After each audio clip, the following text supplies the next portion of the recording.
त्यांनी आपल्या भावना व्यक्त कराव्यात. सत्कार मूर्ती सन्माननीय दबीर सर.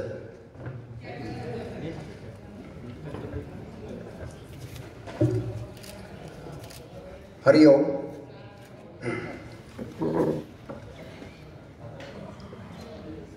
हबप चैतन्य महाराज देगलूरकर.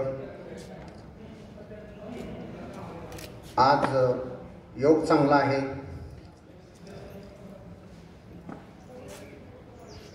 सदैव वैकुंठात जाणारे संत श्रेष्ठ तुकाराम महाराज. सदैव वैकुंठात जाणारे निळा म्हणे सकळ संता तोष गेले. मानव देह घेऊन निजधामा गेले. योग चांगला आहे. करोनाच्या काळात सुद्धा ईश्वरी शक्ती आपल्याला साथ देते.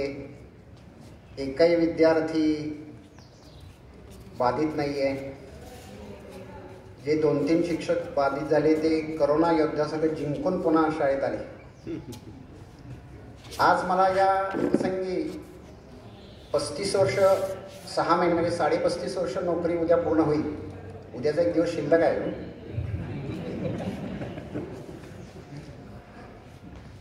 आणि माझ्यापेक्षा सक्षम असे तरगट्टी सर मुख्याध्यापक होणार आहेत. खाली बारसोडे मॅडम सक्षम मुख्याध्यापिका होणार आहेत. त्याचा मला अतिशय सार्थ अभिमान आहे.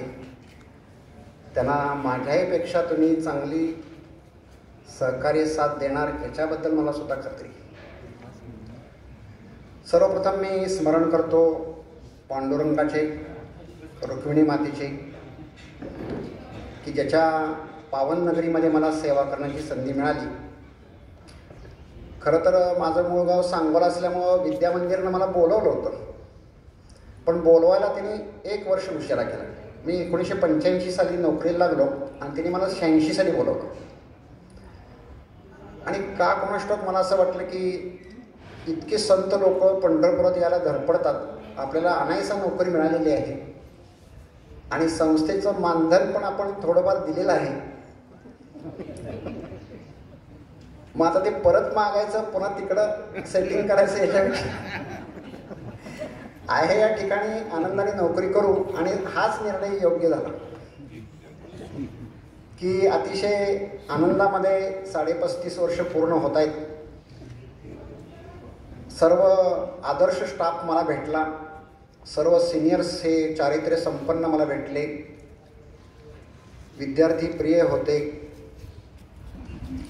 सर्व विद्यार्थीसुद्धा अतिशय हुशार लाभले.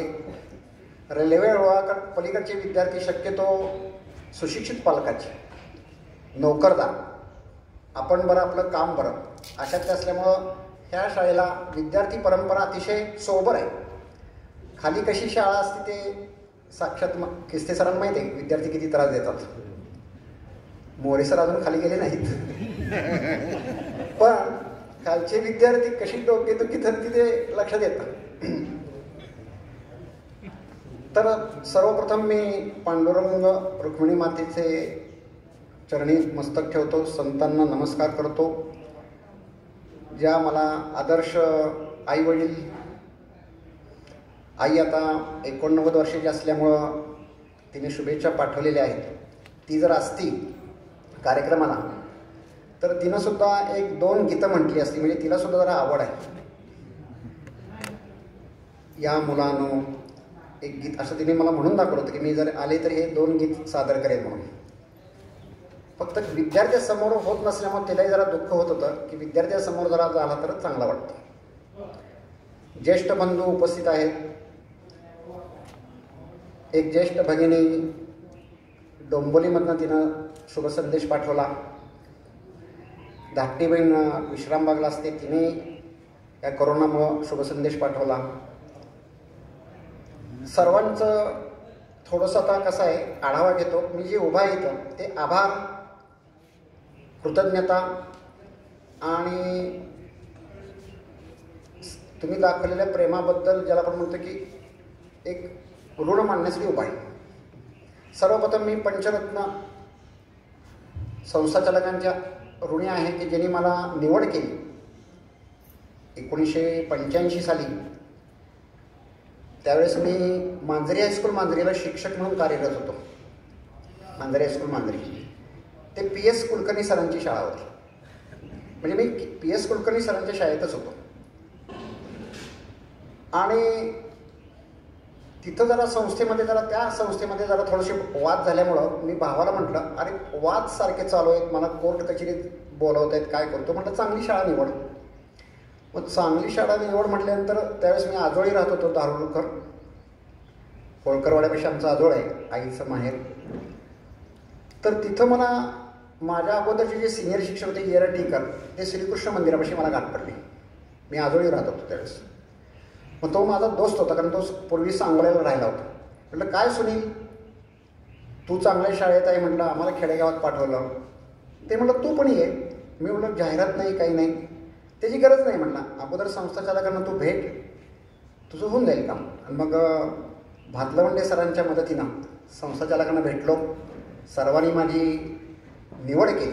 त्यावेळेस माझ्या शर्यतीमध्ये बरेच जण होते BSc बेड, त्यामध्ये नातू मॅडम पण होते, की म्हणजे नातू मॅडमपेक्षा जरा एक पाऊल पुढं मी टाकून शर्यत जिंकली ती.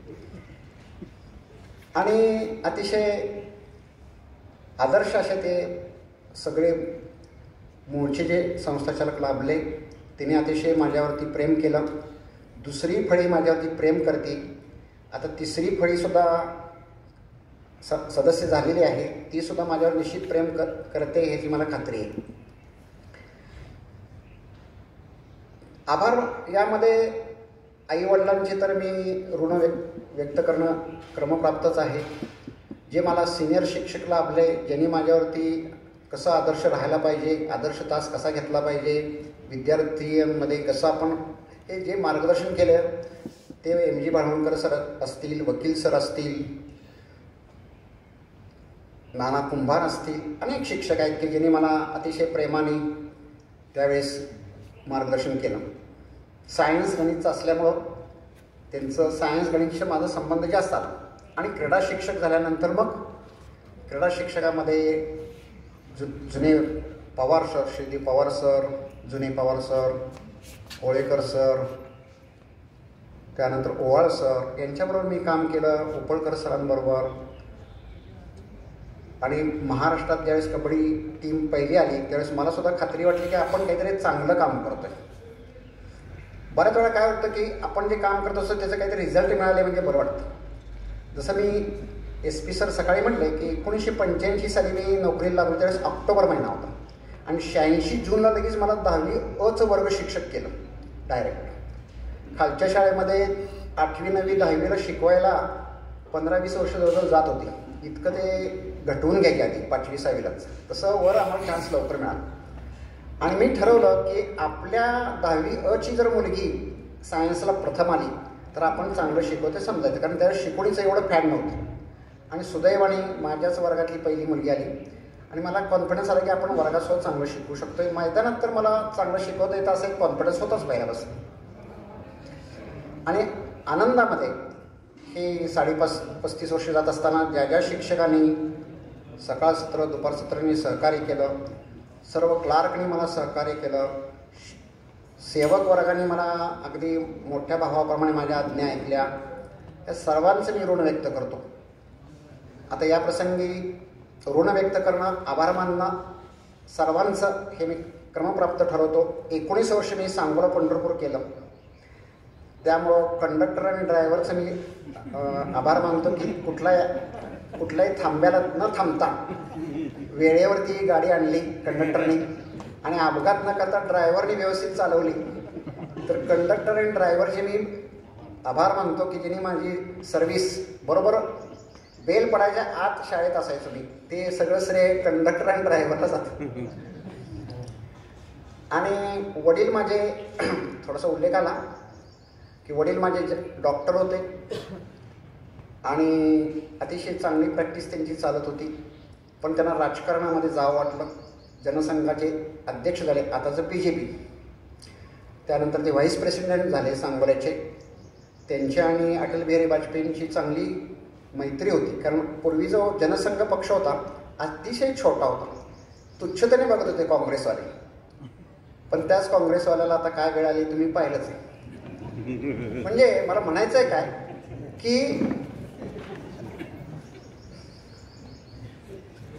आमच्या वडिलांनी आपला व्यवसाय सांभाळत राजकीय क्षेत्र सुद्धा चांगलं सांभाळलं होतं, पण दुर्दैवाने अपघातामध्ये ते गेले. त्यावेळेस मी 5वीमध्ये होतो, मोठा भाऊ 8वीमध्ये होता, मोठी बहीण 9वीमध्ये होती, धाकटी बहीण 3रीला होती. पण आईनं माझ्या माहेरच्या सहकार्याने अतिशय सक्षमपणे आम्हाला उभं केलं. अजूनसुद्धा बऱ्याच जणांना माहीत नाही की माझे वडील नाही आहेत, बऱ्याच जणांना माझे वडील आहेत, इतकं मी सक्षमपणे उभा राहतो. ते याचं कारण तेच आहे की सर्व मला संस्कार चांगले लाभले आणि सर्व स्टाफने मला सहकार्य केलं. विशेषतः मुख्याध्यापक झाल्यानंतर सहकार्य करणं जास्त महत्त्वाचं असतं, कारण का तर सगळ्या गोष्टीला जबाबदार मीच, मग बाकीच्या सगळ्या गोष्टी तुम्हाला माहिती आहेत. त्यामुळं सर्वांचे मी ऋणामध्ये राहीन. सर्व सकाळ सत्र शिक्षक, दुपार सत्र शिक्षक, माझे सर्व सहकारी, पूर्वी धट सर होते, आता पाटील सर, तरगट्टी सर, आणि खालच्या शाळेमध्ये सुद्धा मी 2 वर्ष मुख्याध्यापक म्हणून होतो. तिथं सुद्धा SP sir, Barsode madam, Dhat sir, VM Kulkarni sir, या सर्वांचं मला सहकार्य लाभलं. सर्व क्लार्कचं सहकार्य लाभत राहील. पुन्हा एकदा मी विठ्ठलचरणी माझा नतमस्तक होतो आणि चैतन्य महाराजांनी माझी विनंती मान्य केली, यासाठी मी त्यांचंही ऋण व्यक्त करतो. तुमचं स्नेह आणि प्रेम मी असेपर्यंत तुमचं कायम राहो आणि मला खात्री आहे की तुम्ही ठेवाल आणि ती सद्बुद्धी तुम्हाला ईश्वर देवो. धन्यवाद. धन्यवाद सर. आपला 36 वर्षांचा प्रवास हा खरोखरच आम्हा युवा पिढीसाठी अत्यंत प्रेरणादायी आहे. आपले संस्कार आणि आपले विचाराचा वारसा घेऊन आम्ही पुढील आमचं जीवन कार्य पादाक्रांत करू, प्रशालेची भरभराट करू. धन्यवाद सर. यानंतर आजच्या कार्यक्रमाचे प्रमुख अभ्यागत हरिभक्तीपरायण श्री चैतन्य महाराज देगलूरकर यांना विनंती करतो की त्यांनी आजच्या सत्कार मूर्तींना शुभाशीर्वाद द्यावे. माननीय चैतन्य महाराज देगलूरकर.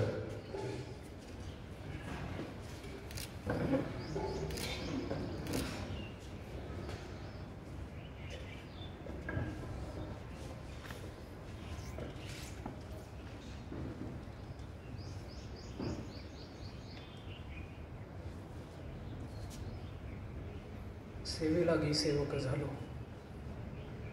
तुमच्या लागलो निज चरणा. अहो स्वामी तुकया देवा, यावरी न करावा अभेर. आदरणीय डबीर सरांच्या सेवापूर्तीच्या आणि समारंभाच्या कार्यक्रमाकरता उपस्थित संस्थेचे सर्व आदरणीय पदाधिकारी, आदरणीय डबीर सरांचं कुटुंब, त्यांच्यावर सहकारी म्हणून, विद्यार्थी म्हणून प्रेम करणारे आपण सर्व शिक्षक,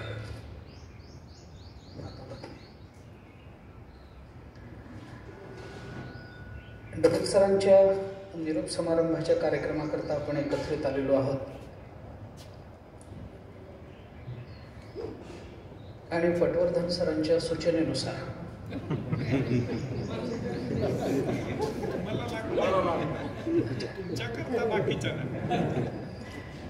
प्रत्येकाने कमी बोललं पाहिजे असं त्यांनी सांगितलेलं नसताना त्यांच्यावर तो आरोप करून सगळेच कमी बोललेत.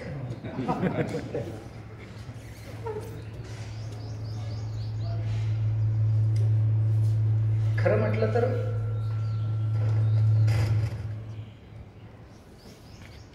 सगळ्यांचा थोडासा वेळ ह्या कमी बोलण्यातून जो माझ्या वाट्याला आलेला आहे तो माझ्याजवळ आता इतका झाला आहे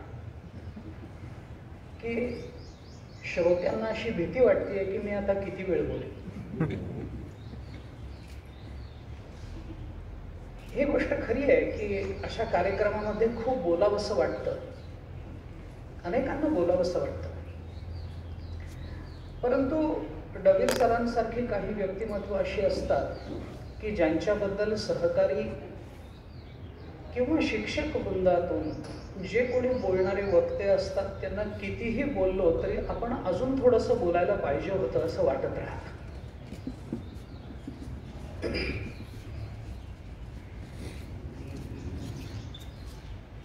गेली 3 तप, जवळजवळ 36 वर्षाचा कालावधी सरांनी या संस्थेच्या सेवेकरता व्यतीत केलेला आहे.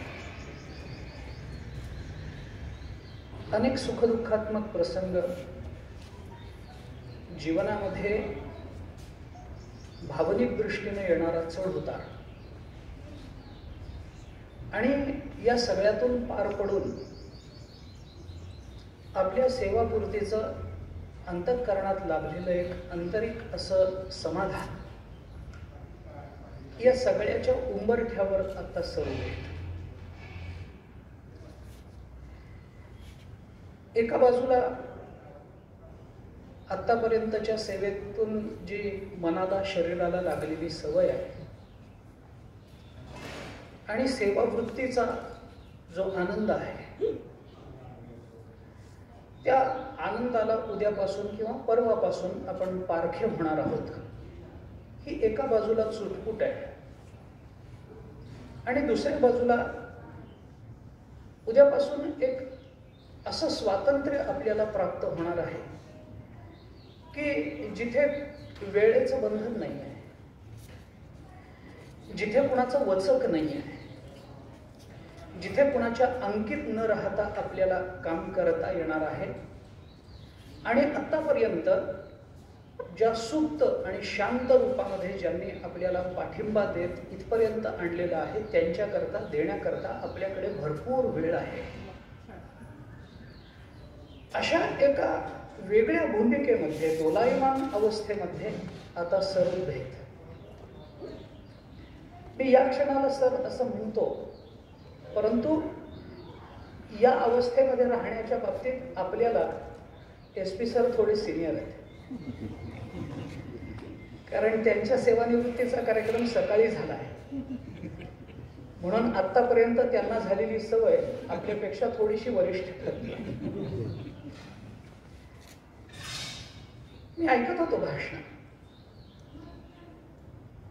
आपल्या जीवनामध्ये आपल्याबद्दल लोकांनी भरभरून बोलावं, असं आपलं जीवन तयार व्हावं, याच्याकरता आनंद दुसरा नसतो. हे किती समाधान आहे, हे किती सुख आहे की लोकांना आपल्याबद्दल बोलायचं आहे आणि केवळ निरोप समारंभ आहे या औचित्य किंवा औपचारिकतेच्या भूमिकेतून हे बोलायचं नाही आहे, तर बोलणाऱ्यांना अशी अपेक्षा आहे की आपण निवृत्त झाल्यानंतरही प्रशालेत यावं. मला वाटतं हे कमवणं हे या 36 वर्षाचा आपला ॲसेट आहे. आपल्याला किती वेतन आयोग लागू झाले आणि कोणते होतील पुढे अजून आता येईलच ना. आता 7वा झाला, आता 8वा 9वा येत राहतील आणि आपल्या निवृत्ती वेतनामध्ये त्याचा सहभाग होत राहील आणि ते किती जेवढे वाढत राहतील तोपर्यंत आपण आपलं निवृत्ती वेतन चालू राहावं ही तर आमची भगवंताच्या चरणी प्रार्थना. मी ऐकत होतो ही भाषण. खूप एका बाजूने जे विद्यार्थी राहिले, जे सहकारी राहिले, जे शिक्षक राहिले, अशा सगळ्यांनीच एखाद्या व्यक्तीबद्दल भरभरून बोलावं. असे एखाद्या व्यक्तीमध्ये गुण असतात का? तर अशा काही प्रसंगामधून अशी व्यक्तिमत्व समोर येत राहतात. महाभारतामध्ये एके ठिकाणी असं म्हटलंय, षडदोषा पुरुषेणेह हातव्या भूतिमिच्छता निद्रा तंद्री भयं क्रोधम आलस्यम दीर्घसूत्रिता दीर्घसूत्रता असे दोन्ही पाठ आहे. ज्याला आपल्या कल्याणाची पूर्ण अपेक्षा आहे त्यांनी या 6 दोषांना आपल्या जीवनातून दूर ठेवावं असं. निद्रा, तंद्री, भय, क्रोध, आळस आणि दीर्घसूत्रीपणा. मला एवढंच म्हणायचं आहे की हे 6ही दोष फक्त एका गोष्टीने दूर होऊ शकतात आणि तो म्हणजे आपल्या जीवनातली खिलाडू वृत्ती. सगळ्यांच्या बोलण्यामध्ये समानत्वानं आलेला हा धागा आहे की आपण उत्तम खेळाडू आहात आणि नुसते खेळाडू नाही आहात तर आपली वृत्ती खिलाडू आहे. बऱ्याचदा खेळ बघताना याचं आश्चर्य वाटतं. खेळाडू खूप चांगले असतात पण वृत्ती खिलाडू नसते. पण वृत्ती जर खिलाडू असेल तर खेळाडू चांगला नसला तरी तो प्रसिद्ध असतो. मी नावं घेऊन कुणाचीच उदाहरणं देणार नाही, परंतु सर्वांच्या बोलण्यामधला हा समान धागा मला पुन्हा पुन्हा आपल्याकडे वेगळ्या अर्थानं आकृष्ट करतो आहे. आणि म्हणून पटवर्धन सर म्हणाले त्याची ओढत. प्रत्येकालाच असं वाटतं की तुम्ही त्यांच्या क्षेत्रामध्ये, इथं RSS ची काही मंडळी असतील तर त्यांना वाटतं आपण आता पूर्ण वेळ कार्यकर्ते व्हावं. इथं जर कोणी योगाच्या क्षेत्रातले असतील तर त्यांना वाटतं आपण पूर्ण वेळ योग शिक्षक असावं. आणि इथं जर माझ्यासारखा अध्यात्मातला माणूस असेल तर त्याला का वाटू नये. म्हणून आतापर्यंत आपण शारीरिक खेळ करत आला आहात तर मी आता विनंती करेन की इथून पुढे शाब्दिक खेळ करण्याकरता आपण इकडे या. शारीरिक, कौटुंबिक, शैक्षणिक या सर्व स्तरांवरती आपलं जीवन संपन्न बनवण्याच्या मागे मनुष्य आयुष्यभर धावत असतो. मला गंमत वाटते.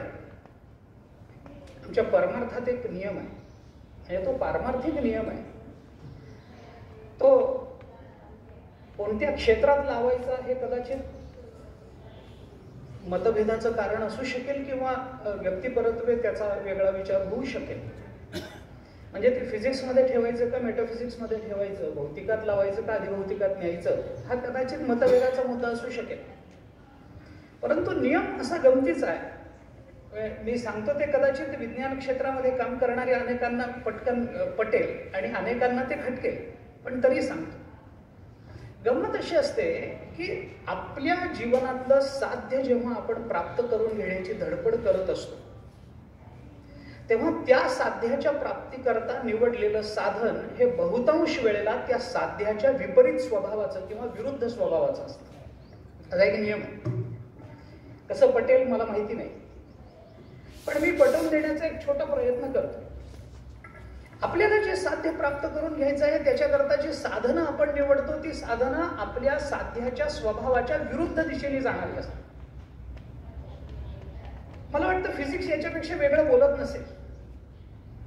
मी छान सोपं उदाहरण आपल्याला या निमित्तानं सांगतो की एखाद्या मनुष्याला जर प्रवास करायचा असेल तर तो खूप वेगवान असं साधन निवडतो.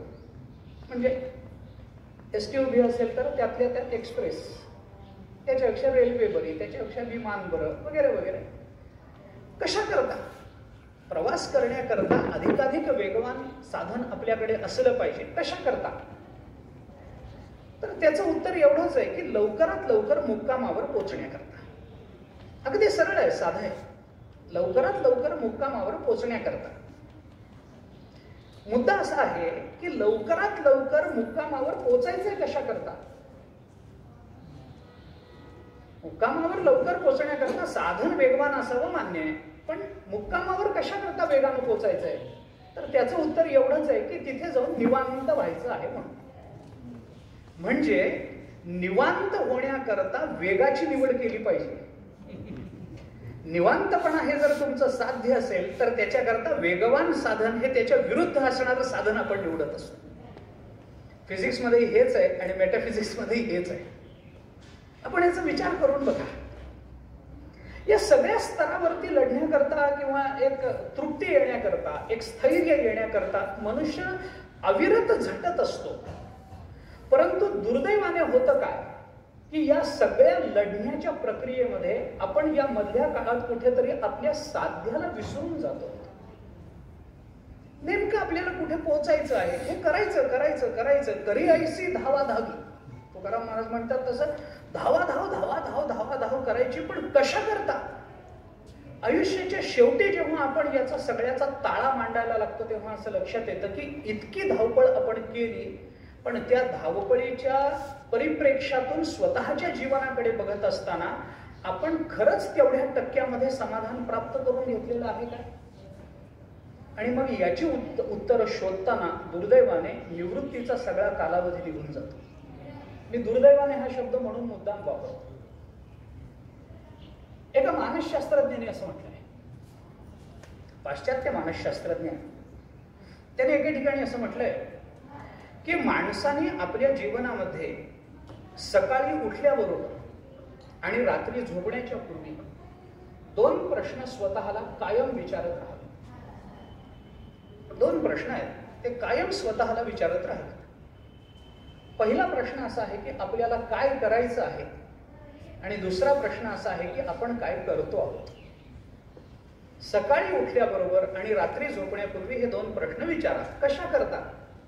त्याचं कारण असं आहे की आपल्याला काय करायचं आहे हा प्रश्न आपल्याला नेहमी आपल्या साध्याकडे प्रेरित करत राहतो, आणि आपण काय करतो आहोत हा प्रश्न नेहमी आपल्या साधनेचं पुनरावलोकन करण्याकरता किंवा सिंहावलोकन करण्याकरता आपल्याला उपयुक्त ठरत असतो. आम्ही काय करतो आहोत याच्याने आपलं साधन योग्य आहे की अयोग्य आहे कळत राहतं, आणि आपल्याला काय करायचं आहे हा प्रश्न नेहमी आपल्याला साध्याकडे प्रेरित करत राहतो. मला वाटतं या 2 प्रश्नांची उत्तरं जशी आपल्याला मिळत जातील, या 2 प्रश्नाची उत्तरं ज्या पद्धतीनं आपल्याला रोज न बदलता मिळत जातील, तर समजावं की आपलं जीवन खूप संपन्न रीतीनं पुढे चाललेलं आहे.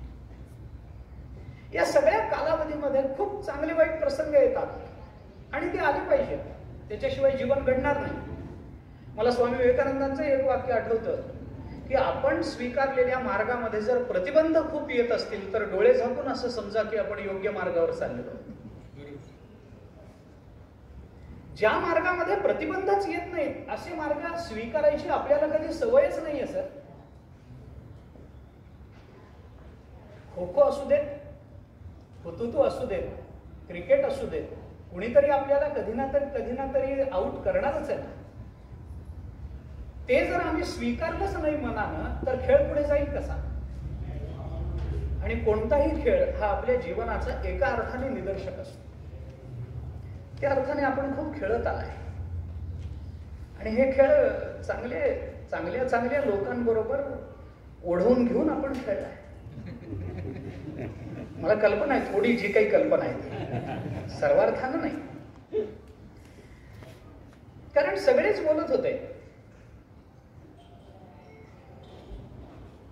फटकळ आहेत सर, असं एक विधान सरांच्या बद्दल माझ्या कानावर आहे. दुर्दैवाने ज्याच्या मुखातून ते विधान आलं त्याला फटकळपणा आणि स्पष्ट वक्तेपणा याच्यातला फरक माहिती नव्हता. फटकळपणा वेगळा असतो आणि स्पष्ट वक्तेपणा वेगळा असतो. फटकळपणामध्ये फक्त स्वतःचं अस्तित्व सिद्ध करायचं असतं, स्पष्ट वक्तेपणामध्ये पुढच्याच्या हिताची चिंता असते. फरक आहे. म्हणून मी आपल्याला कधी फटकळ म्हणणार नाही, मी आपल्याला स्पष्ट वक्ता म्हणेन. आपण आपल्या भाषणामधून जी कृतज्ञता व्यक्त केली त्या कृतज्ञतेतून हे समजतं की मनुष्य आपल्या जीवनामध्ये ज्यांचे उपकार स्वीकारतो त्यांच्याबद्दलची कोणती कृतज्ञता अंतःकरणामध्ये बाळगणार आहे. अरे कोण ड्रायव्हर आणि कोण कंडक्टर हो, काय म्हणून तुम्ही त्यांचे आभार मानावेत?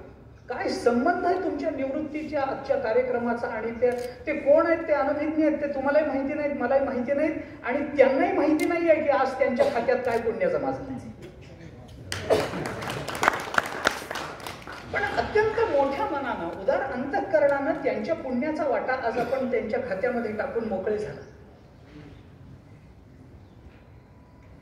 एक विद्यार्थी म्हणून, एक शिक्षक म्हणून सुरुवातीलाच हे बोलणं मला खूप भावलं. ते बोलणं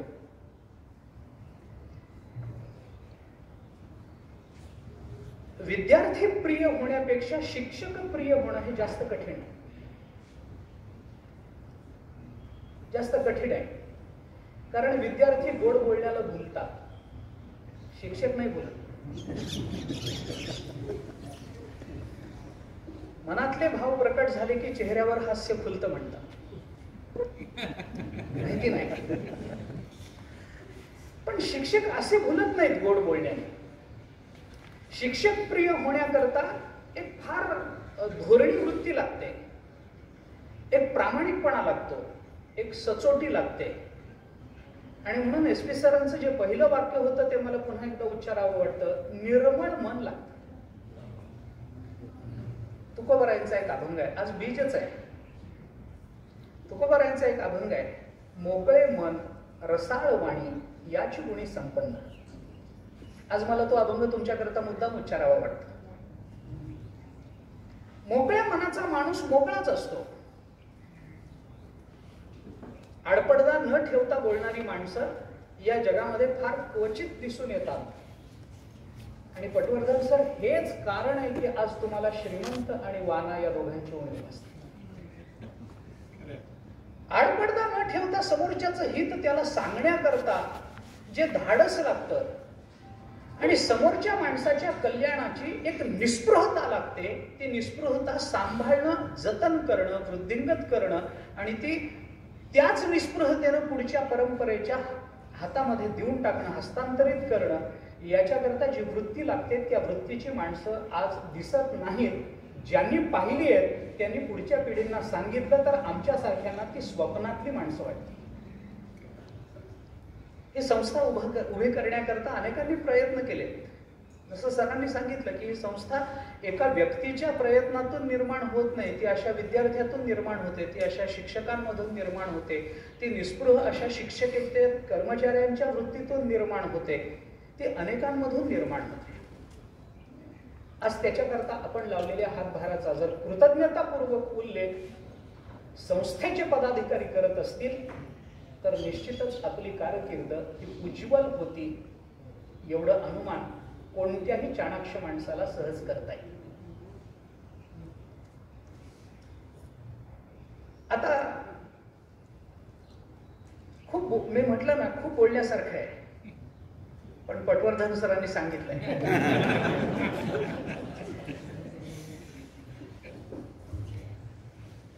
SP सरांचं भाषण ऐकताना मला हसू आलं.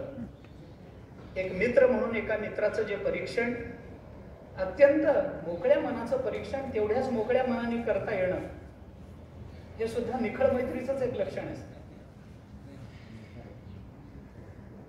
मला हसू का आलं ते सांगतो.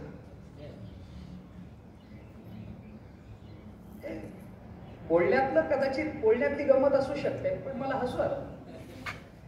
एका बाजूला डबीर सरांच्या सगळ्या गुणांचा असा चढता आलेख आणि एकदम संपूर्ण आढावा एका बाजूला आपण घेतला, आणि दुसऱ्या बाजूला बोलताना आपण असं म्हणाला की अशा माणसाला सांभाळण्यात म्हणजे नेमकं समजायचं अशा माणसाला वहिनीने इतके दिवस सांभाळावं म्हणजे कशा? अरे आपण आधी त्यांच्या गुणांचा पाढावा असतो आहोत आणि नंतर आपण म्हणतो की अशा माणसाला सांभाळणं म्हणजे कशा नेमकं? आमच्याकडे न्याय नाही, निंदा निंद्यम निंदितुम प्रवर्तते किंतु स्तौतुम विधेयम, असा एक न्याय.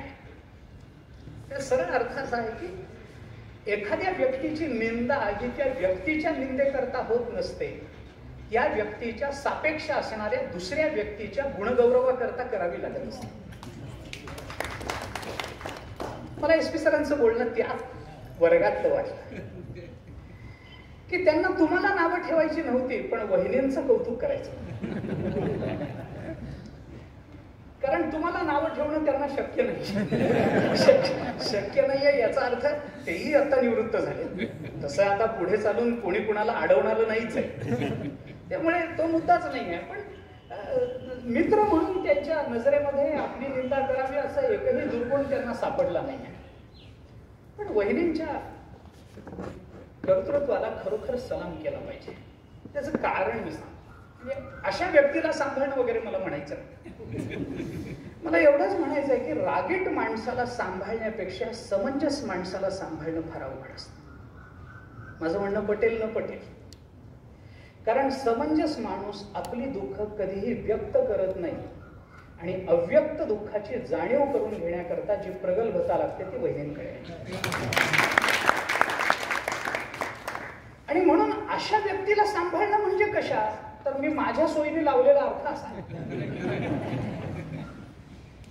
आज आपण सेवानिवृत्त होत आहात.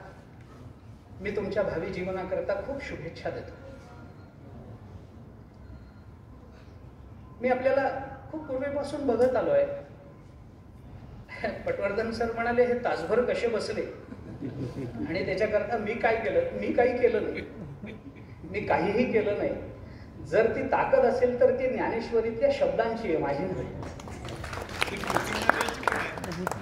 उचवणाऱ्याची पण आहे नाही आहे, पण ते शब्दच इतके प्रखर आणि इतके दिव्य आहेत की कोणीही बसू शकेल.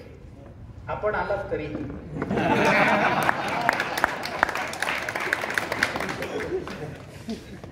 सर तर एका जागी बसू शकत नाहीत असं वहिनी म्हणतात, आणि आपण तर त्यातले दर्दी आहात, जाणकार आहात. आपल्याला ज्ञानेश्वरी बद्दलचं, आपल्या कुटुंबाचं आणि आपल्या घराण्याचं प्रेम मला माहिती आहे. भले तुम्ही म्हणा की मी त्या क्षेत्रातला नाही, तुम्ही यांना सांगू शकता मी त्या क्षेत्रातला नाहीये. ज्यांच्या 4 पिढ्या पंढरपुरात गेल्या त्यांना तरी नको.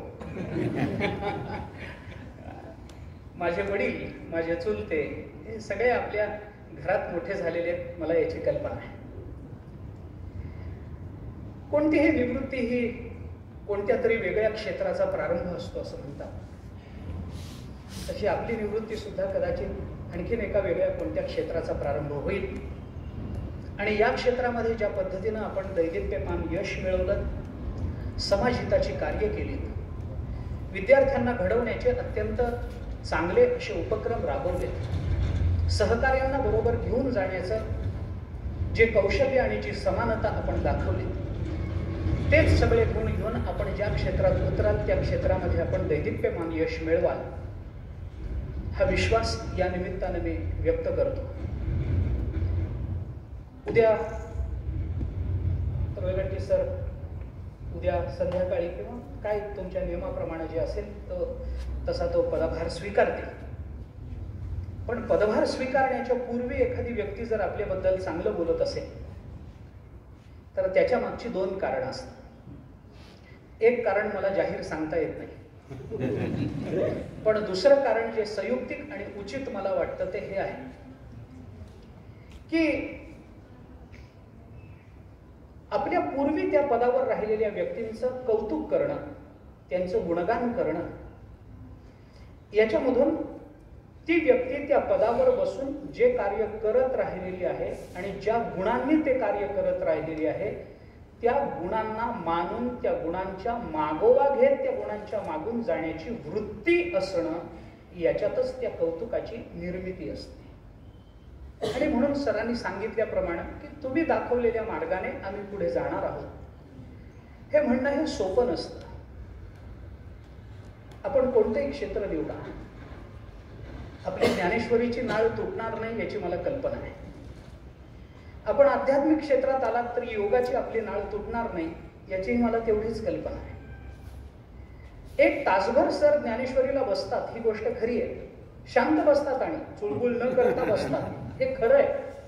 परंतु मला थोडंसं त्याच्या पुढे जाऊन असं म्हणायचं आहे की याचं कारण हे आमच्या कोणाच्या कौशल्यामध्ये नसून त्यांच्या शिक्षकी पेशातल्या जिवंत ठेवलेल्या विद्यार्थी वृत्तीमध्ये आहे.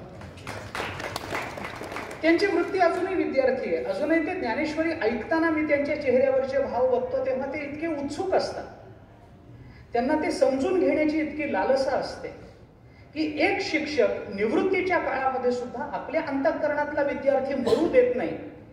त्या अंतःकरणातल्या विद्यार्थ्याला अजूनही विद्यार्थी म्हणून जिवंत ठेवतो, परीक्षार्थी म्हणून नव्हे. तर मग ती वृत्ती शांत होईल असा विश्वास दाखवायला मला कोणताही संकोच वाटत नाही. आज आपले वडील बंधुराज इथे आहेत. आपल्या वडिलांच्या निधनानंतर स्वाभाविक पितृत्वाची जबाबदारी वडील बंधूंवर येते. आणि एस पी सरांनी सांगितल्याप्रमाणे आपल्या वडील बंधूंचा शब्द आपण कधी टाळला नाही. आता तसं म्हटलं तर निवृत्ती म्हणजे एक वयाचा उत्तरार्ध आपला सुरू झाला आहे. या काळामध्ये स्वाभाविक ऐकण्याची वृत्ती निर्माण होतेच. मुलांचं तरी ऐकावं, कारण आतापर्यंतच्या आयुष्यामध्ये ऐकावं ही वृत्ती घरात फक्त एकाच व्यक्तीच्या संबंधाने असते. बाकी व्यक्तींच्या संबंधाने ऐकावं असं वाटत नाही, किंवा ते ऐकणं अपरिहार्य असतं म्हणून ते टिकलेलं असतं, काही म्हणा आपण. परंतु उत्तर कालामध्ये मुलांचं ऐकावं लागतं, मुलींचं ऐकावं लागतं. आणि आता ह्याच्याही पुढे जाऊन सांगतो, अनुभव नसला तरी याच्या पुढे नातवंडाचंही तुम्हाला ऐकावं लागणार. तर ही ऐकण्याची वृत्ती, समजून घेण्याची वृत्ती आणि आपल्यापेक्षा मोठं कुणीतरी आहे त्याचं आपण ऐकलं पाहिजे, ही नम्र वृत्ती मला वाटत नाही आपल्याला वेगळ्या पारमार्थिक क्षेत्रामध्ये नेऊन काही वेगळं दाखवेल. हाच परमार्थ आहे आणि तो परमार्थ आपण करत आलेला आहात. 36 वर्ष एका पवित्र क्षेत्रामध्ये पवित्र कार्य करत आपला जीवनाचा प्रवास सुरू झाला होता.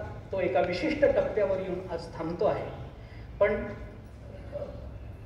असं म्हणतात, असं सांगतात की कार्य जरी थांबलेलं असलं तरी त्या कार्याच्या वृत्तीतले जे सद्गुण असतात ते मात्र थांबत नसतात. ते आपल्याला त्याच सद्गुणांनी युक्त असणाऱ्या अन्य कार्यामध्ये प्रवृत्त करतात. त्या कार्यामध्ये आपण प्रवृत्त व्हावं. तुकोबारायांच्या आशीर्वादानं, तुकोबारायांच्या कृपेनं आपलं जीवन सुद्धा त्याच पद्धतीनं योगसंपन्न व्हावं, अध्यात्मसंपन्न व्हावं, ज्ञानसंपन्न व्हावं. या सगळ्या क्षेत्रामध्ये आपण कार्य केलेलं आहे आणि हे सगळंच ही संपन्नता प्राप्त होत असताना अत्यंत खेळीमेळीच्या आयुष्यामध्ये, खेळीमेळीच्या वातावरणामध्ये आपला पुढचा कार्यकाल व्यतीत व्हावा अशी रुक्मिणी प्राणसंजीवन परमात्मा पंढरीनाथाच्या चरणी प्रार्थना करतो, संतांच्या चरणी प्रार्थना करतो. आपण मला आमंत्रित केलं त्याबद्दल कृतज्ञता आपल्या प्रति व्यक्त करणं हे माझं कर्तव्य आहे. संस्थेच्या प्रति माझं साष्टांग दंडवत हे नेहमीच राहिलेलं आहे. परंतु तथापि SP सर आपल्यालाही या निमित्तानं खूप शुभेच्छा देतो. आपणही ज्ञानेश्वरीला येता याची मला कल्पना आहे. आपण दोघे एकत्र येत नसाल कदाचित, पण वेगवेगळे जरी येत असलात तरी सुद्धा मला वेगवेगळ्या रूपानं आपल्या दोघांच्याही श्रोतृत्वाची कल्पना आहे. म्हणून आपल्यालाही पुढे शुभेच्छा देतो. ज्ञानेश्वरीचं वेळ आपल्या जीवनामध्ये अबाधित असावं, संत वाङ्मयाचं प्रेम आपल्या दोघांच्याही जीवनामध्ये अबाधित राहावं आणि त्याच प्रेमाने आपलं जीवनही संतांनी सांगितलेल्या आणि संतांना अभिप्रेत असलेल्या मानवी जीवनाच्या कल्याणामध्ये पर्यवसित व्हावं अशी एक प्रार्थना संतांच्या चरणी करतो. आपल्याला उदंड आयुर्मान लाभावं, निरामय आयुष्य लाभावं अशी प्रार्थना करून लांबलेला वादविस्तार सीमित करतो. धन्यवाद.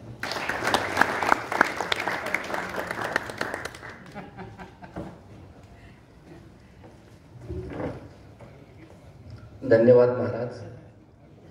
आपल्या रसाळ वाणीने आपण आजच्या कार्यक्रमात चैतन्यदायी वातावरण निर्माण केले.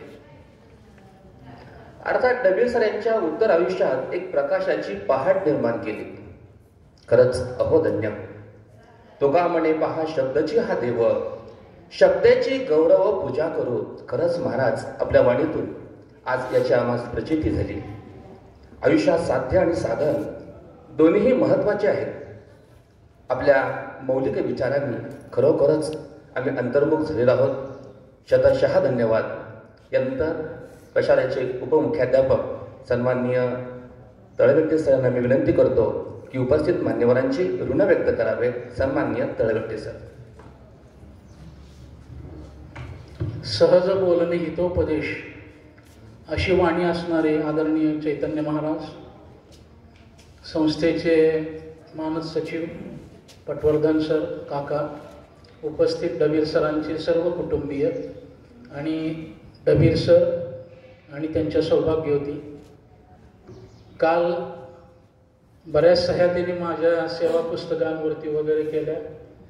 बाहेर पडताना सहज वहिनींना म्हणलं, वहिनी उद्याचा दिवस पूर्णपणे राखून ठेवायचा आहे आणि आज सरांना कुठलंही काम लावू नका, त्यांना एकच काम सांगा, फेशियल वगैरे जरा करून या. वहिनी फार मोठ्यानं हसल्या. म्हणले ते माझं ऐकणार नाहीत, निदान आजच्या दिवस तर तुमचं ऐकायला पाहिजे. आम्ही गेली 30 वर्ष ऐकतोय तुमचं आज तर निदान त्याने ऐकावं अशी अपेक्षा आहे, असं मी त्यांना म्हणालो. सरांचा स्वभाव सगळे पैलूंना त्यांच्या स्पर्श केलेला आहे. त्यांचा विनोद, त्यांनी एक विनोद केलेला मला आठवतोय. अरे आता भूगोल कोण शिकवणार, त्याने हात वर केलेला होता, बोट वर केलं, मी शिकवतो म्हणून. तो विनोद त्यांनी सांगितलेला मला अजूनही आठवतोय की 5 मिनिटं मला तो विनोदच कळाला नव्हता. असे मर्मविरोध करणारे डबीर सर, कितीतरी विनोदी स्वभाव माणसाचा. आतापर्यंत सगळ्यांनी, महाराजांनी सुद्धा म्हटलं की या माणसाला इतके दिवस सांभाळलं कसं वहिनींनी, आणि आणखीन SP सर पण म्हटले. पण मला आत्तापर्यंतच काय वाटत नाही, इथून पुढं वहिनी कशा सांभाळतील ते महत्त्वाचं आहे. कारण हा माणूस सकाळपासून सगळी एनर्जी आमच्यामध्ये घालवत होता. त्यामुळं पूर्ण एनर्जीनं तो घरामध्ये उद्यापासून थांबणार आहे. त्यामुळे वहिनी तुम्हाला अतिशय अलर्ट राहावं लागणार आहे. म्हणून मला उद्यापासून वहिनींची काळजी. वहिनी अतिशय फोन करतो मी. वहिनी कधीही गेल्यानंतर चहा कॉफी दिल्याशिवाय पाठवलं नाही. जेवढा सरांचा मनाचा मोठेपणा आहे तेवढाच त्यांचाही आहे. मी डबीर सरांना विनंती करेन की मला आजपर्यंत त्यांनी काही शिकवलं नाही, परंतु पुढच्या 2 महिन्यामध्ये त्यांनी येऊन मला पूर्णपणे मार्गदर्शन करावं. कारण उद्या परवा दिवशीपासून माझ्यावरती त्यांनी जबाबदारी टाकलेली आहे. ती जबाबदारी मी पेलण्याचा, आलेल्या संधीचा मी सदुपयोग करून घेईन. पण सर्व सहकारी शिक्षक तेवढ्याच सहकार्य वृत्तीने मला सहकार्य करतील अशी एक सद्भावना मी बाळगतो आहे. सरांच्याबद्दल अनेकांनी जे काही गुण व्यक्त केले, आदरणीय चैतन्य महाराज आज वेळात वेळ काढून इथं उपस्थित राहिले, त्याबद्दल त्यांचे मी प्रशालेच्या वतीनं आभार मानतो. उपस्थित त्यांच्या कुटुंबियांचे मी आभार मानतो. त्याचबरोबर सर्व शिक्षक बंधू भगिनी यांचेही मी आभार मानतो. प्रशालेच्या वतीनं आणखीन या अज्ञात खालच्या शाळेचे सर्व शिक्षक बंधू भगिनी, उपस्थित पर्यवेक्षक, मुख्याध्यापक, उपमुख्याध्यापक यांचेही मी आभार मानतो. यानंतर भोजनाचा कार्यक्रम डबीर सरांच्या वतीनं ठेवलेला आहे. सर्वांनी भोजन करूनच मग जायचं आहे. महाराजांना मगाशी म्हणालो, आज जसं आलाय तसं 31/5ला तुम्हाला पुन्हा यावं लागेल. त्यांनी ते मान्य केलेलं आहे. कारण धोंडा महाराज देगलूरकरांपासून आणि माझ्या आजीपासून देगलूरकर आणि तळगट्टी घराण्याचे संबंध आहेत. त्या संबंधातून आपण या ठिकाणी माझ्या सेवानिवृत्तीला सुद्धा याल अशी मी आशा बाळगतो. धन्यवाद.